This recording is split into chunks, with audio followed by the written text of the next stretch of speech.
Hey, good morning, everybody. It's CJ. I am live, 6:24. We got a couple minutes behind there. I wanted to do a reset of all the video stuff, make sure that we got off to a good start this morning. Vimeo's giving me a little bit of problems here the last couple of days. Market acting the way it is this morning. I wanted to make sure we get to go through our entire message. Somebody, probably Daniel, go ahead and give me the knock knock. Anybody? There we go. There he is. All right, folks. So we are live. We are on. We're ready to talk about the markets. Everything a little bit, yeah, nice, cute. Who's there? Nice, very cute. Good to see you, Dean. Good to see you, Tommy. Andrew, everybody. Here we go. All right, so futures off a little bit, 240 points this morning, obviously. A little bit to do with the headlines. If you haven't seen many of the headlines, Germany actually talking about not letting us fly to Germany because of the spikes that we've got.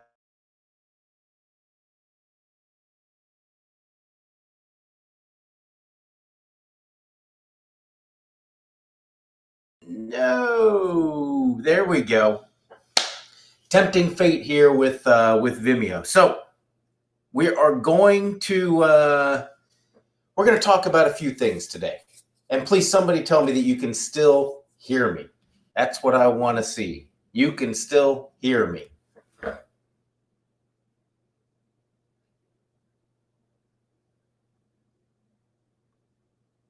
There we go. There we go. All right. Thank you, guys. We're going to keep it on the slides here for now. So we're going to talk about a couple things here. Looking at the trading highlights, the longest winning streak of the year is at risk here. Outside of technology is one of the bullets I want to stand in. Basically, we're going to talk a little bit about what's going on outside of technology, a comparison against the NASDAQ 100, the S&P 500, a review of that exact performance and some of the numbers that we've looked at, today's headline stocks, of course, and then your questions in the ticker blitz. I'm going to do something a little different here. Typically, and Greg just said that he was opening up the Q&A. I typically try to answer the Q&A at the end. I'm going to pop over and answer some of these as we go through. Put some good questions in there today. I want you to stuff the questions full of what you're thinking about with this market, simply because I want to get to them instead of being pressured at the end of our time today. So go ahead and put those Q&A questions in there as we move forward.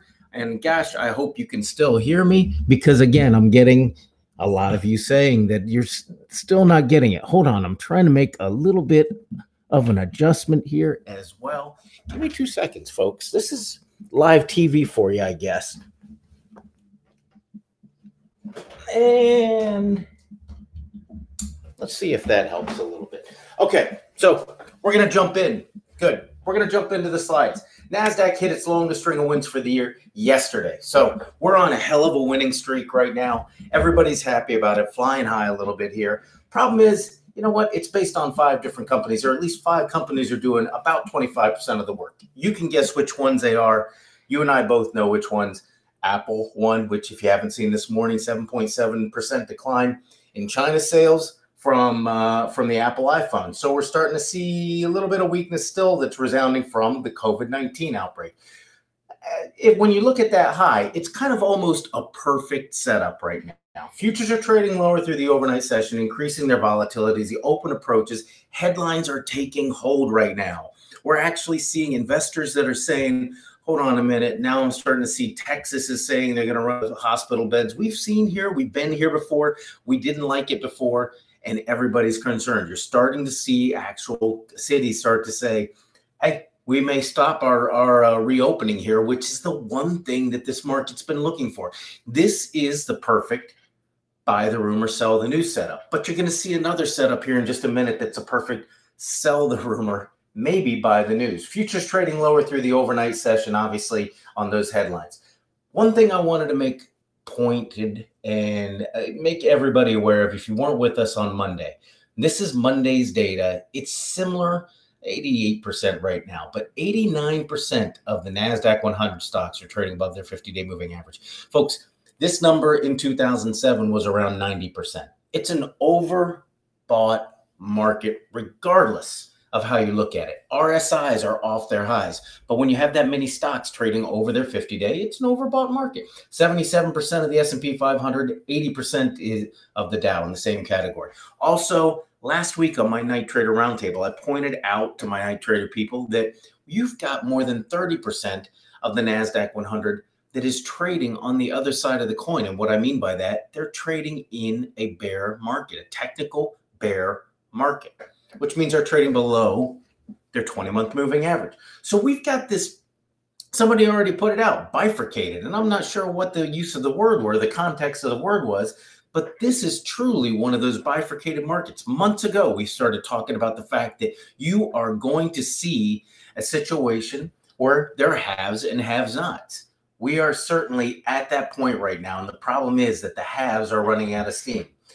Let's look at those two charts before we begin. The S&P 500 right now, 3,100 is that key mark. Look at this bounce the last 4 trading days that we saw off the 3,100. We popped back above it last week.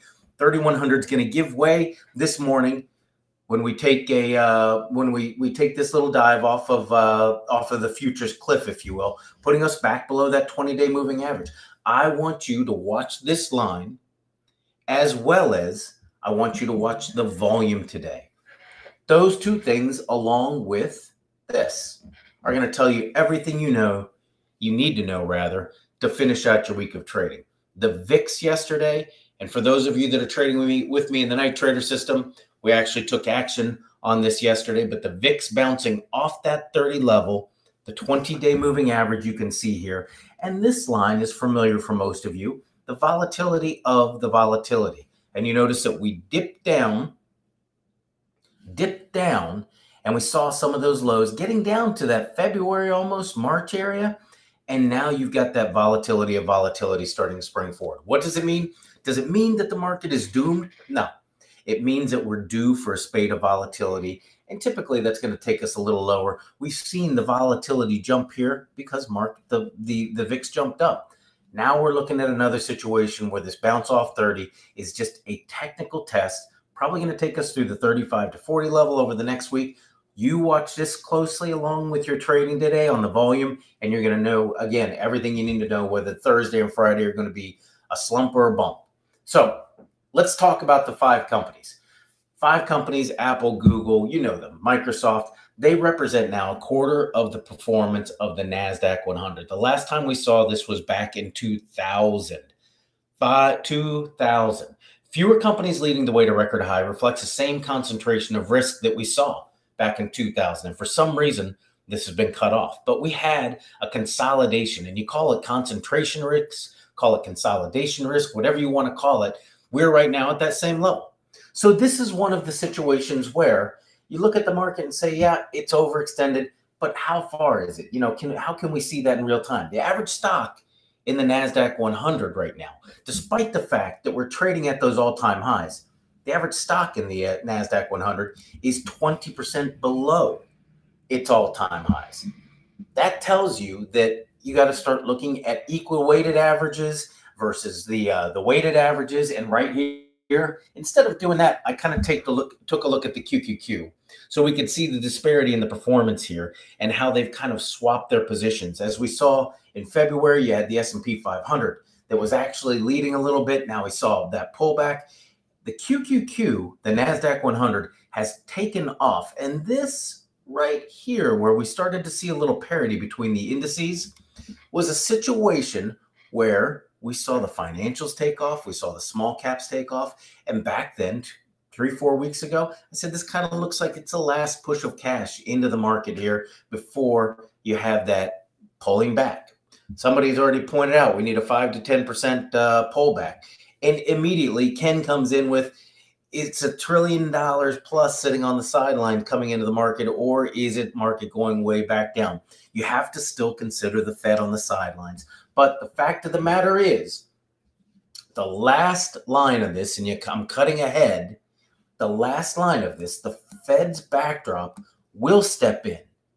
But regardless of what happens, and when you go back and look at 2008, 2009, we had a Fed that was coming in, not as strongly as they are now, but you had a Fed that was coming in and saying, hey, we're going to help out liquidity in the market. They were late to the game. They were early this time. The Fed's backdrop will step in, but stocks, regardless of what the Fed says, stocks always need a reset when you get into these situations. So let me back up and tell you what I'm telling you. The earnings slump may have been moved forward this quarter. So in other words, it's been, not been. So in other words, seasonality of earnings says that after the second week, when the financials are out of the gate, we typically see selling pressure. Well, now we've got that slump being moved forward in that the financials are starting to lag the market, coming off, and you're starting to see the QQQ, the NASDAQ 100 show signs of rollover. And this dynamic makes some sense. I mentioned earlier, buy the rumor, sell the news. And that's usually the case with earnings. But if you think about everything that has been put together, we're going to try to go to the camera here for just a second. If you think about the situation that has been put together with the fundamentals and the technicals being overbought right now, a lot of people out there taking risks. The Robin Hood era. There was a great article on Bloomberg about the Robin Hood era and how when the party's over, it's really going to be over. But put all of this together and then mix in the fact that we're heading down into an earnings season where you know the earnings results are going to be challenging. We said that last quarter, and it wasn't so much because everybody expected the worst. But now we've got green shoots that are popping up in the economy. We've got the retail stores that are starting to come back. We're starting to feel better about the economy. And all of a sudden, we get that cold water splash of the financials coming in saying, yeah, we're not going to give you any guidance even now because we're 3 months down the road and we can't tell you what's going to happen. You now have a sell the rumor situation because people now know in 2 weeks, we're going to see that data coming. I better get out of stocks right now while everything's at a high and you start to see a burp in the futures. Now, don't get me wrong. We've seen one of these days in the last 2 weeks. Remember, we were down 250 points last week, right ahead of the open, and we closed up 400 points at the end of the day. Been here, done it. We're going to see what the buy the dippers really have in terms of gumption today. Volume was dropping off over the last couple of days on the S&P 500, telling you that people were kind of getting a little nervous, didn't want to make that next step. Now you've got a situation where they've got a reason to sell. We'll find out what the buy the dippers do today. QD E-Trade commercial 2 on buy the dippers if you haven't seen it, where they actually have an auction for people trying to buy dips, spinach dip, that type of variety. Anyhow, the bottom line here is I've been hammering the hedges for the last 3 months. You need to ask yourself today as we head into the end of the quarter and all the statements are going to be printed out. And you may have some advisors, and I can tell you this from my experience, that want to show a good amount of cash and that they're not risky as we head into the second or the third quarter, rather. You want to make sure you check where your hedges stand right now. Don't go all short this market. Don't sell everything. Just check your hedges because, again, we need a healthy pullback in stocks. It's as simple as it gets. So let's jump over and look at a question here before I start going through a couple of stocks in the news. And this is one of my favorite when people that trade with me in the night trader system know Plug Power because we've actually traded it a couple times. Let's check out some of the Q&A though, because I did say I wanted to pop over and grab those. So what do I think about Lennar right now? You know what? That requires going over to the stock chart. I'm going to keep it on the slide for right this second. I think Lennar is in a great position. We're seeing a consolidation here across the 20-day, though. When you look at Lennar, came out with a good earnings report. They told you that the problem with their situation is they need more inventory. Yesterday, you saw existing home sales start to take off again. I think the number was 16%. We've got a housing market that's going to keep moving through the summer. I'm evidence of that. I've got a house right now that is being prepared to list. The real estate market is hot and people are still looking for new home construction. Lennar is going to bring on a lot of production and start getting things moving. Let's just go over to the chart since I'm sitting here talking about some of these stocks and you can't see the chart. you're going to see Lennar start to put together their quote unquote portfolio of properties again, start to put more inventory out there on the market. I think they're a great third quarter play here, and I like them to go up to 75 bucks, run from here to 75 bucks. This is also part of the group of one of the stocks that I'm remaining long. If you look at Lennar, you look at LGI Homes, which was one of those stocks that we picked up in fast profits a month and a half, 2 months ago. Stalling out another consolidation here at 92, but the stock's headed for 100. My thoughts on HWM, first of all, let's pull up the chart very quickly. And I'm not familiar, I'll just say, with Howmet Aerospace. I'll tell you a couple things as I pull up something on this. The aerospace industry kind of in a little bit of a transition. I have a very close friend that actually is in the aerospace and does work for a company that does machining, actually. And I can tell you that the business has slowed down, obviously, quite a bit. When you look at the airline industry, just demand is lowering right now. This is actually, you know what? I didn't realize this is a Pittsburgh company. So right there, I like it. If you know me, you know I like that. Let's look at the technicals real quickly, and I'll just give it a very fast technical read. Love the pullback off this overbought reading that we had. You pull back to the 50-day moving average, which is trying to transition into a bullish trend. Obviously, the company's been left behind in terms of everybody else rallying up to new highs, or at least 20% from new highs. I think this is one of those that you wait and see a little bit, let it play out, because, again, aerospace right now is a little bit slower than what it would seem, I should say. Watch the Boeing numbers that you see coming out. That's kind of the telltale right now for the aerospace industry as a whole. Watch those Boeing orders come out, the June cancellations, when they do come out here in a couple weeks. That's going to tell you what you need to know about anything defense or aerospace related. I already got Lennar. I do think we should hold. Zachary coming in with gold and silver. I think this is the silver and gold market. Actually, if you guys want to know, yesterday I taped another fast profit, and I do have a gold stock that I picked for that particular recommendation that you should be able to see up on the website live today. I don't know, maybe if Greg can actually see it, he could put a link up here. I'm not sure whether it's live yet or not, but take a look at the gold trade in what I opened this up with. The fast profit video is wait for the trend in gold to show you the trade in gold. Right now, the trend in gold is picking up. We bounced off that consolidation of the 20 and the 50-day moving average. You've got the balance sheet of the Fed expanding. You've got people starting to worry about COVID-19 coming back. You've got another stimulus package that's getting ready to hit the street in July, it looks like, or be approved in July. That all equates to another run in gold.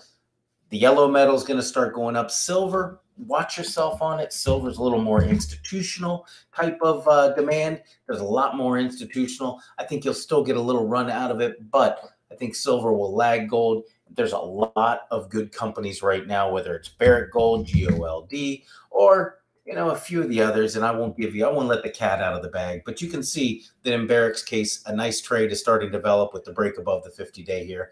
I think these stocks are where you want to have a little bit of exposure in a portfolio right now. Is the market ready?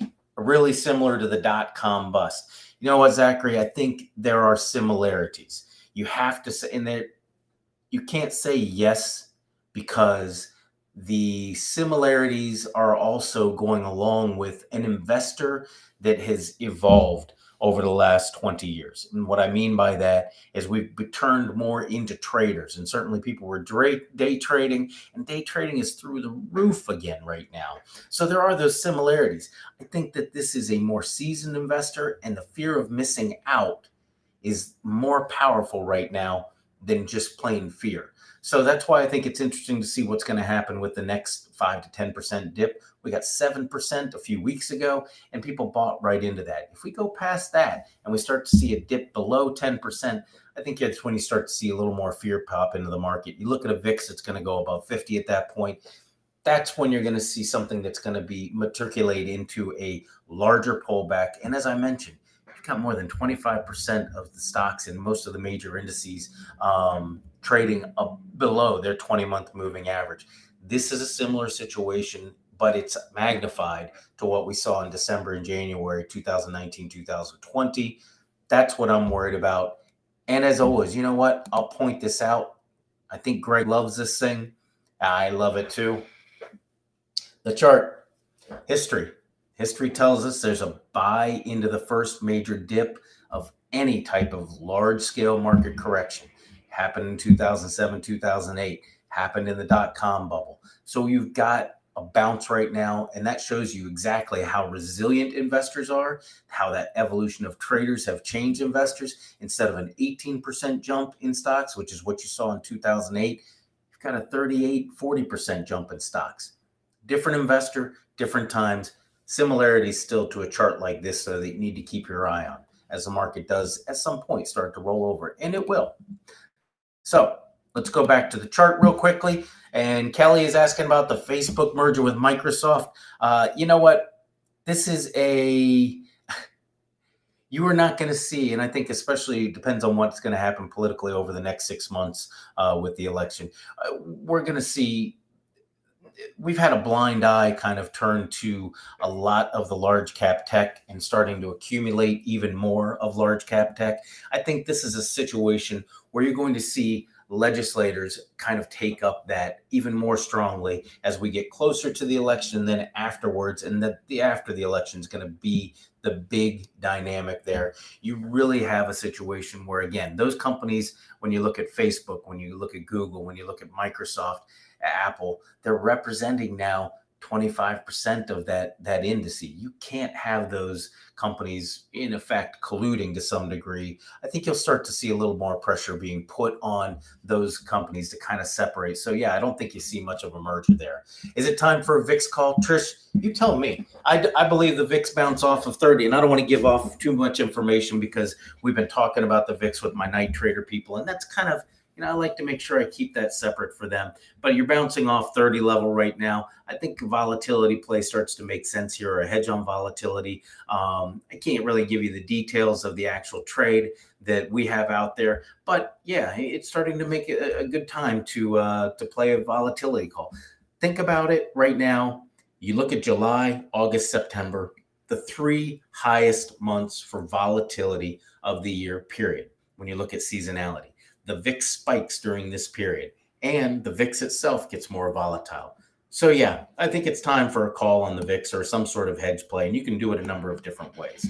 UDN call option or outright buy for the long term. Ruby, I like the UDN. I have a position in the UDN, full disclosure, and I've recommended, if you look at the fast profit trades 2 weeks ago, a call in UDN that was a December expiration. I think it's a nice cheap hedge against the lower dollar. And the dollar, I think, as we see more stimulus go out the door and we see that balance sheet expanding as Jerome Powell has that checkbook ready to write, I think you do expect to see that the dollar really start to, if you will, I don't want to say fall apart or, crash, but you're going to see a similar situation to what we saw. Again, I keep saying 2007, 2008, 2009.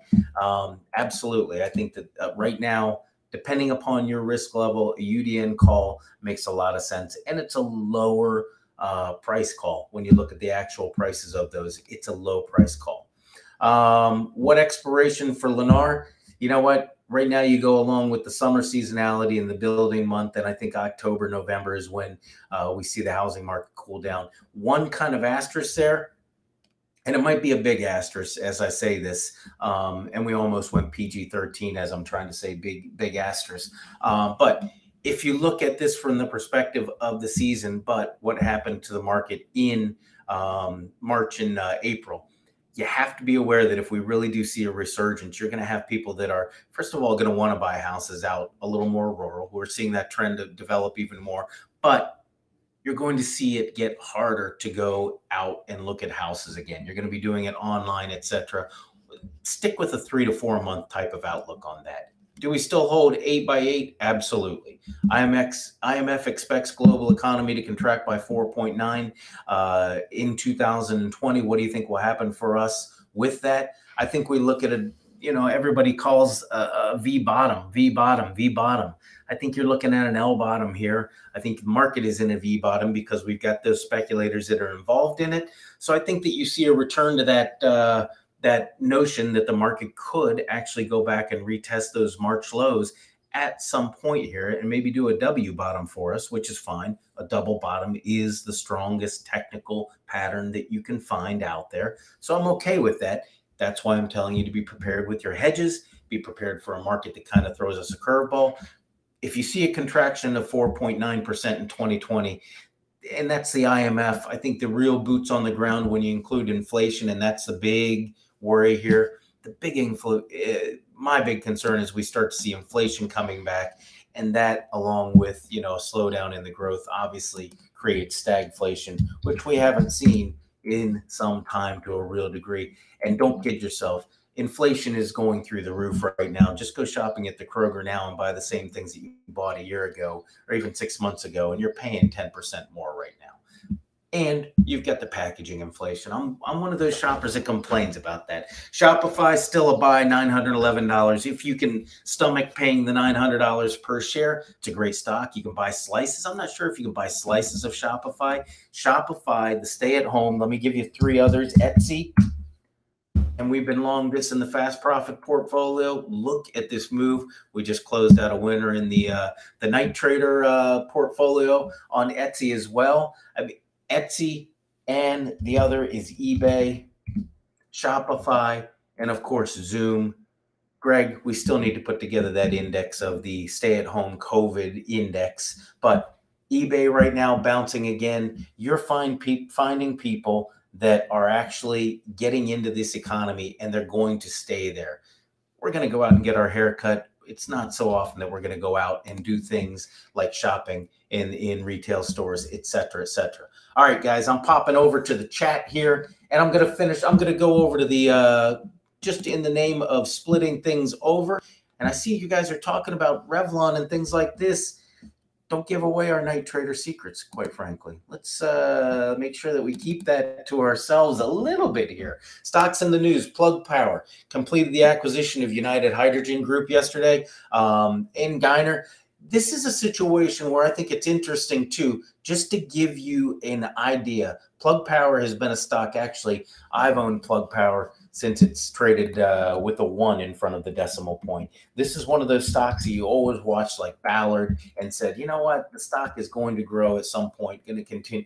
You've seen within the last month, Nikola come out with their trucks, which is hydrogen. You're seeing a lot of push towards hydrogen by the big 3 here.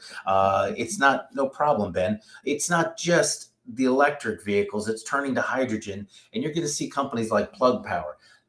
The guy, not only did they finish this acquisition, and they're moving towards zero carbon hydrogen solutions for a lot of things besides cars, but also they just got an upgrade last night, and it's a no name. I don't want to say no name, but a lesser known analyst. Stock's trading around $6.50 right now. The target from them is $14. I think the stock goes through $10 by the end of the year, folks. You're going to get a big wave of momentum behind this. A lot more analysts watching. Keep your eye on Plug Power. I'd be buying it today, or I'd be buying calls on it, but it jumped up more than 20% yesterday, so I'm going to let it settle. Another stock in the news, everybody asks me, if I look up and see, I'm pretty sure I'm going to find somebody in the chat's already brought it up, Carnival Cruise Line. What's going on with Carnival and all the others? Well, Carnival officially got downgraded to junk status on their bonds this morning from S&P. So the stock trading down 4.7 before the market opens. If you look closely on this chart, you see what we call a head and shoulders. There's a neckline right across the 1750.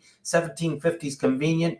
Zachary, remember the open interest configuration that we talked about? Lots of call open interest at the 1750. So we know it's going to get rejected because the mechanics of that start to kick in. And when you look at it, the puts aren't kicking in until 12.5. This stock's got $5 to go before we hit support, folks. And you're going to see the stock obviously pull back today. I really think that the speculation around the cruise industry, and if John's online with us today, don't blast me for saying this, but the people who are booking those cruises are going to start to think twice about what they were doing, especially as you're seeing these being pushed back. First, it was September. Now they're talking October. You know what? There's this little thing called a hurricane season that also goes along with that time of year. And I wonder, that would just be a triple whammy for the cruise companies. But watch this 1750 mark. And then you got the 50-day at $15, which will coincide with another round number. I think Carnival Cruise Line, especially with this junk rating, goes down to that 1250. And again, you look at this head and shoulders, and this is clean. Nice left shoulder here, nice right shoulder here. You've got the head up here and light volume on this side, heavy volume on this side. Folks, this is technical 101. Technical 101. So this chart, and you're not oversold yet. Downside potential on Carnival. And one of my favorites to trade in the night trader system making the news this morning, Patterson Company beat on their earnings announcement by 26 cents. And shocker, beat on the revenue expectations. Even though it was 10% year over year, they were down. They are not, shocker, issuing fiscal year 2021 guidance at this time, but the stock is trading up 6% when it is trading in the pre-market. So this is one of those situations where, and if you're not familiar with Patterson, it's a dental company. They're considered medical supply, but it's a dental company. I can tell you, my son's girlfriend is a hygienist, a dental hygienist. She has been so busy nonstop since they reopened in Ohio. We don't mess around with our teeth. That's why you're going to see a dental company or a dental supply company continue to do well in this economy. Folks don't mess with their teeth. I think I'm pretty right about that one. So nice volatile, and you're right. Volatility here, nice bounce off the 50-day moving average. This stock goes through 22 here on its way to 25 bucks. James, one of my 10 commandments of trading is volatility creates opportunity. I think the volatility here, especially when you're breaking above the 200-day moving, you've got the 50-day moving average that is in a nice ascending bullish pattern. This stock is rated a 9 right now by my technical models. And when you look at it, it's also got the possibility for some short covering as the short interest ratio is above 5. I like this stock in terms of one of those stocks that's going to outperform when everything else is kind of going around. James, I can't believe you were on a hurricane. First of all, I thought they went around them, but what are you going to do? Let me see here. What else do we? So yeah, you did ride it out. And James, so those of you that don't know, James is not yelling. He likes his cap locks on, and we're just used to it. So I'm not going to scream at him about yelling. We're going to go through some more stocks, load them up right now. I got about 5 minutes, maybe 6 minutes to give you here, and we're going to hit some tickers. I'm going to give you today's trading the market, though. Don't panic. Get yourself lined up. We're trading down now 230. It's been a level 230. It's absolutely a level 230 since maybe 7 o'clock this morning or so. So we're down, let's call it close to 1%. We'll open up down, right? Don't let that scare you out right now. You shouldn't get scared out by a market that opens down 1%. What you should do is make sure that you have your level 1 hedge plan in place. Level 1 hedges, folks. For those of you that don't know and haven't been watching me, or maybe it's a little early and you haven't been able to pay attention to it, level 1 hedge are trailing stop losses. If you've got positions that are up 20 and 30% from this phenomenal rally that we've seen, this speculative rally that we've seen, you go ahead and you put in a 5% or 7%. You figure out what the number is, but you put in that trailing stop. It doesn't get triggered this morning if we're down 1%, if we're down 2%. But a couple days down the road, it gets triggered. I can tell you from my personal experience, I've been triggered out of a lot of small cap companies here over the last couple of days simply because I was using a 3% stop loss. The trailing stop is you get to set it, but it's a fantastic level 1 hedge strategy. Check your level 1 hedge strategy. Second, when you look at what else, mind your hedge. And what I mean by that is simply make sure that the hedge is in place. We're not going to see a market that's going to drop 5% or 8% like we saw in March. Not today, at least. But when we have headlines starting to creep in, you're going to start to see maybe some 1% and 2% declines. If we see the buy the dippers come in, that's fine. Let them do that. We stay in the market. But this is a toppy market as we head into earnings. I hear the word froth being used quite often. Watch it. We're going to see a pickup in volume today and volatility throughout the day. The final hour trading's probably, when I look at the chart, probably going to take stocks to or near their lows of the day. And that is because we have been seeing an increase in the overnight headlines. When I wake up this morning and the first headline on my Bloomberg is Germany is maybe blocking us from traveling there. It is too soon to start seeing those type of headlines again. Those headlines building up over the night, over the evening, are going to start to throw market into a tizzy. And we're going to talk about the other side of the coin stocks tomorrow. I mentioned that you've got, 82% of the NASDAQ 100 trading above their 50-day. What about the percentage of those companies that are trading below their 50-day and the 50 days are trending lower? Or what about the companies that are trading below their 20-month moving average? We're going to talk about them tomorrow because I want to identify some stocks for you that you can start to put on a list that, hey, let's call it the rainy day list of stocks. We might be able to put some shorts and hedges on them and make a little bit of money. I'm scrolling up the chat right now to grab some of these tickers, and we're going to spend the next, we're going all the way to 9:30, 7 minutes, unless you guys get tired. So I am up, UDN, call, hold that. Holding EGHT, my thoughts on Neophotonics. Let's click over. If you know what I've been saying about the semiconductor sector, I like Neophotonics. It kind of borderlines on one of those 5G trades that everybody looks for. And before you guys complain, I'll make the bars a little bit. I didn't mean to say complain. Before you guys point it out to me, I'll make the bars a little heavier for you. Let's look at Neophotonics real quickly. NPT and your ticker symbol. So they are, many people know, a semiconductor company. They are bouncing right on the 50-day moving average. Stock shot up to $10 a couple weeks ago. That was a point where you should have taken profits on this, running from $8.50. Watch the semiconductors. We've seen a lot of selling pressure here. A hold of the 50-day is going to give us another run up to $10, maybe $9.75 or so.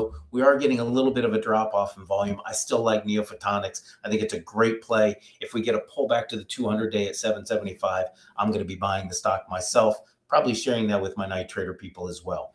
Rental and sale prices in New York City have dropped a lot. Absolutely, Peter. People are running out into the suburbs. I bought my house in Cincinnati, and we're not New York City by any measure, but I'm looking right now at Carew Tower from my window and the Fifth Third building. I'm that close, and the values are still going up here. We still have people moving in, but my realtor has told me that there's going to be, even here, a move out, a migration out to the suburbs. So you want to watch, obviously, a lot of the REITs right now that have to deal with real estate rentals in New York City. And I think you want to watch also the REITs that have something to do with the businesses. From what I've understood from my reading here, you're going to see a 40% drop, or I should say 40% less concentration of people working in the same offices. That means less money for these REITs. Alamos Gold, follow the trend in gold. It'll give you the trade in gold. This is a trade in gold, breaking up towards $9 right now, getting ready to take out the highs actually that we saw back in April. I think AGI, along with a few others, EGO, Barrick Gold, they're all buys right now. Not only on the short term where you're going to get some volatility to the upside, but when you look at that gold chart, I think we run into a new era of this trend, and this trend is bullish. You can see the 50-day acting very strongly. Love the pullback that we saw that got us down to the 20-day with the 50-day together, double barrel support. Look at this. Last time we saw the two of them come together and even cross. We had a nice run that took off. Gold ready to run. Go ahead and play it. Revlon call. We got into this position yesterday. I love the Revlon call. Although I was talking to somebody last night who confirmed my suspicion, a woman, that Revlon and Ulta, she hasn't bought anything in the last 4 months from Ulta. Nothing online, nothing. So we're kind of seeing a revolution, if you will, in the makeup industry, because quite frankly, there's less of a need with nobody going into the office. Revlon, though, great support at $10. You're breaking up above the 20 and the 50-day moving average. We got rejected by the 50-day yesterday, or I'm sorry, on Monday. Tuesday, we pulled back again, got into that, and I think you get another little run higher. Volume picking up on the name as well, which I like. MELI, Zachary, always coming in with the nice high price, and he's correct. Zachary's got the trenders here, and this has become one of my more watched, if you will, stocks from south of the border. And I don't look at emerging markets so much right now. I think there's a lot more risk in emerging markets than people are assuming. But yes, Mercado Libre still in that trend. $977. I think this is one that continues to go past the 1,000 mark. Look at that round number rejecting the stock yesterday. You look for a little bit of a dip, maybe down to the that 888. Boy, that's a kind of a convenient number to remember where the 20-day moving average is. It's ready for a pullback to the trader's trend line. If you look at the overbought level right now of the RSI, watch that stepping into it $1,000 plus the overbought. Give it a little room to breathe the downside, and I think you'll be in good shape. Porter, freaking happy as can be to see you took a 30% on Etsy. My pleasure. Absolutely love to have those opportunities. Naveed, I think it's been a while since I've seen one of your ticker symbols. Zoom right now breaking through 250. Kind of like Mercado Libre, where you've got an overbought, but this is a little different, and they both are kind of a COVID play, a stay-at-home play, shopping online, working online. It just looks like one of those times. One of the indicators I watch is the difference. I call it the 50-day premium, and it's really measuring that difference between where your close is, and I'll kind of simulate it here, and the 50-day moving average. So right here, you've got a 28% premium on the stock at that point. And you can start with the 50-day, but you get the idea, I think. The more, and this is kind of like that rubber band. I'm sorry, I should have gone up and that's why I came back and did it. You're 45% away from the 50-day moving average here. Now, if you look at where we are today, 41%. Typically, a stock has a memory of how far away it gets from that. Look at that, 45%. We are right now, this is going to be a 50-some% because I remember looking at 65, on your close, you're 65%. So this is a situation where we've stretched the rubber band and obviously you're overbought. Let it come down now.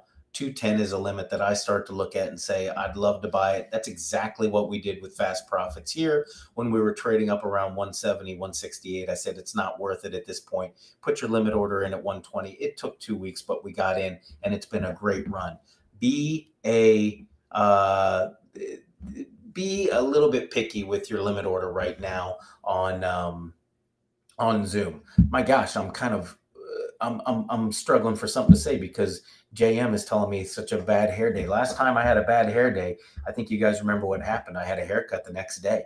So watch yourself. How to get into Shopify and just jump in at the highs. How to get into Shop, just jump in at the highs. No.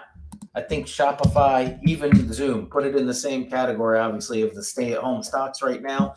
You don't buy on the highs on this. Look what happened the last time you bought at the high here. People forget to look at a chart, and this isn't a dig by any measure, Anthony or anybody else. People forget to look at a chart and remember that if I can do this, when it was making that high, this is what you saw on the chart. It was trading at 840, and it was making an all-time high, and you want to jump in. Well, guess what? You simulate that, and the stock came back down to 720. So if I do the same thing with this high, 660, it was at all-time highs. Be patient is my point when I say this. If you really want to see it, 600 was the high, and you could have bought it at 300. So, and I'm exaggerating when I go back to March. But my point is, even though it's at a high, don't get lured into it. Look and set your target using a limit, a good till cancel limit, or an order that's going to be good for 10 days. Set the price. Ron Popeil would always be happy. I mentioned that. Set it and forget it. And you know what? If you miss out on the opportunity and it overpriced becomes more overpriced, so be it. Traders hate missing opportunities more than they hate losses. That's just kind of a general rule. It's heavy if you think about it. We hate missing opportunities more than we hate losses. But in this situation, I can tell you the stock's going to give you a little bit of a pullback because it's overbought as can be. Watch that Shopify. There you go. Dell, Paul, holy cow. Dell is selling off VMware. They bought, I forget how many years ago. It wasn't that long. They bought VMware. Both stocks are trading high. It tells you that the market likes it and that it is a situation that is going to, hopefully benefit both parties. Let's see where Dell's trading now that we've opened up. Look at the move higher. 11% higher. That tells you that people like that move right now. VMware is going to be the same type of situation when you look at the stock where it's trading today up 5%. I like the move. VMware, if you think about it, this is a monetization moment for Dell because they're getting that money, but it's also a monetization moment for VMware. A lot of people don't think about the fact that now they're actually going to have less of a split, if you will, in that ownership. It's all back on VMware. Love the move. Love VMware stock. Look at all this congestion of technicals right here. It is awesome. Charles, 4-2 cruises. I'm glad to know that I was kind of correct about that. That's fantastic to know. Now I got to scroll down here. So Walmart, you know what? Walmart, even though they brought in Shopify and we saw that give them a little bit of a bounce, you look at Walmart, you look at Target right now, you look at some of these retailers. Costco is another one. Costco has lost its way since we got away from March, and they're giving these consolidation / lower trends right now. I think you stay away from the retailers here for just a little while longer. I got burnt on Abercrombie and Fitch ANF just yesterday. It's down another 2% today. It's a situation where the retailers are getting overridden also by the headline risk out there. So we need to watch that. Michael, you're a dipper. I'm guessing you're a buy the dipper. We should have put, Greg, we should have put a poll up to see how many people are going to buy the dip. TJX, the one exclusion to that rule that I just said. And TJX is kind of following a little bit of a same pattern right now, above the 50-day, though. The 50 days trending higher. The 200 days been the consolidation cause right now. I think that TJX is still going to be one of the stocks that we keep an eye on second half of the year. Again, that big asterisk. So if you've got it, we're not going to see another shutdown. But if people all of a sudden start to get reclusive and staying inside, you're not going to see as much in terms of the traffic that we need for TJ Maxx. The place that you'll see it, though, and this is where you set another limit order on it because the stock ran through the roof through 100. Ollies coming back from 100, probably heading towards a 95 or 90 print on the stock. This is one where people are going to go out because you can get your crackers and your snacks and carpet and cooking and everything at huge discounts. You got to check the date on everything, though, because they buy the stuff that is, right at the end of its shelf life. Like gold and silver for hedges on the portfolio. Absolutely, Anthony. I do like it. I like gold a little bit more. See where gold's trading this morning now that we're open. Flat, down 30 basis points. Gold GLD is going to continue to move higher. I like the individual companies here, though. Look at Barrick Gold, and it'll be down today because you've got gold. We're up 68 basis points right now, riding that 50-day. Look at the individual stocks. But yes, I like gold, and I like UDN as a nice hedge as well. Just added, Scott, whomever you use, broker for trading, should have that option. Okay. Okay. So Zach, I guess when is the time to start preparing and playing for the election volatility? You know what? It's moved up this year because the polls have shifted. A couple of months ago, maybe even weeks ago, I think the time was going to be in August, which is normally when you see everything start to heat up. You got debates under your belt. I think this year is a little bit different because we're seeing a dynamic in a presidential election that we've never seen before, in that the incumbent is kind of losing ground very, very quickly, and the challenger's kind of not doing much in terms of gaining ground. It's just kind of not losing, if you ask my opinion, as I watch it, my nightly news. So watch this, and it's one of those situations. The big tech companies are the ones to watch. They've rallied so much. They're also the ones that have more at risk if President Trump stays in office. And I think if the Democrats get in office, and especially if you see a shift in the Senate right now, you're going to see a lot more of these privacy issues and these concerns about antitrust start to make it to the top of the heap right there. All right, we're at the end of the time. I'm going to give you two more here. Love, William, airline stocks getting beaten today. You're seeing, a lot of people starting to worry about these stocks as we head in. First of all, seeing air traffic numbers going down. Southwest is still my favorite. I think it does better than Delta Airlines. I think it does better than JetBlue. I've gone through the balance sheet before with you guys, and fewer leased planes, more owned planes, et cetera, et cetera. But I think you watch that right now. You watch a sector, and you kind of give it. You're going to be amazed to hear me say this. Give room to breathe.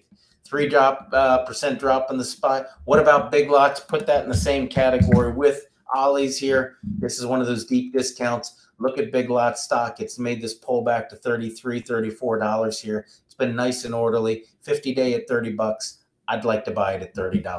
IWM's dropping by right now 1.2%. Andrew, watch that for the indication that the risk on trade is coming off over the next couple of days. The comp is getting ready to go green as I sit here and talk too. Guys, anything can happen over the next couple of hours. I'll be here watching it. You'll be there trading it with me. 11 o'clock, I'll be with my night trader people. This is a great way for me to wrap it up. Mind your hedges. Look at your stop limits, your trailing stop limits. Don't freak out and sell today. You know, we might have a buy the dip situation. So let the market develop. Let it come to you in this situation. And mind your trailing stops. All right. I'll see my 11 o'clock people. 11 everybody, trading success as you go through today and the rest of this week. I will see you tomorrow. Have a great day, folks.